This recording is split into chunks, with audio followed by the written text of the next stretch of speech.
wrath. For I will bless you both, and I will multiply your seed after you, that you shall become a great generation, and kings shall come forth from you. I'm sure we want to know the meaning of Sarah and Sarai.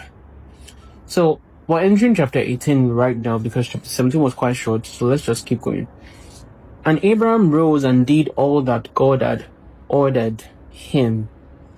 In the next recording, I'll get the meaning of Sarah and Abraham and I'll talk about it. Okay, so and Abraham rose and did all that God had ordered him, chapter 18, and he took the men of his household and those bought with his money, and he circumcised them as the Lord had commanded them. This is also a very great sign of faith, because you know what it takes. First of all, he trusted in the covenant that God was already making with him, to the point, you know what it takes to step? Oh boy. Have you been in the hospital where they're circumcising a child?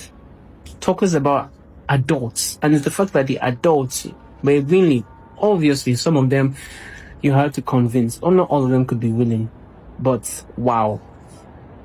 And there was not one left whom he did not circumcise. And Abraham and his son Ishmael were circumcised in the flesh of their foreskin. 13 years old was Ishmael when he was circumcised in the flesh of his foreskin.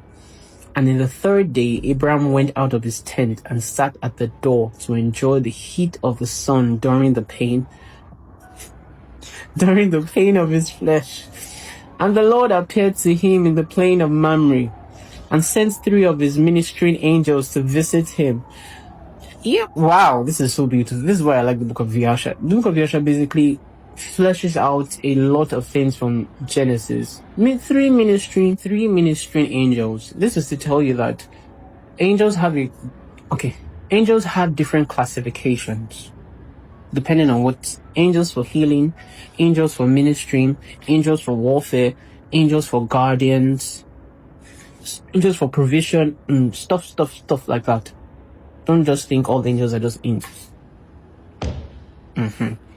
So moving on. Wow. So the Lord appeared to him in the plain of Mamre, and he sent 3 of his ministering angels to visit him. And he was sitting at the door of the tent, and he lifted up his eyes and saw, and lo, 3 men were coming from a distance. Imagine, God sent 3 of his angels to visit you. That's how close you are with God. Please strive to be like that right now. And lo, 3 men were coming from a distance, and he rose up and ran to meet them. And he bowed down to them and brought them into the house. It's acting, but it's feeling like as if he was away. How? I don't know. Verse 5, and he said to them, if now I have found favor in your sight, turn in and eat a morsel of bread. And he pressed them. And they turned in, and he gave them water, and they washed their feet. And he placed them under a tree at the door of the tent. And Abraham ran and took a calf, tender and good. And he hastened to kill it, and gave it to his servant Eliezer to dress. And Abraham came to Sarah in the tent, and he said to her, make ready quickly 3 measures of fine meal. Knead it, and make cakes to cover the pot containing the meat. And she did so. And Abraham hastened and brought before them butter and milk, beef and mutton, and gave it to them to eat, before the flesh of the calf was sufficiently done, and they did eat. You can see his urgency and his drive. And when they had done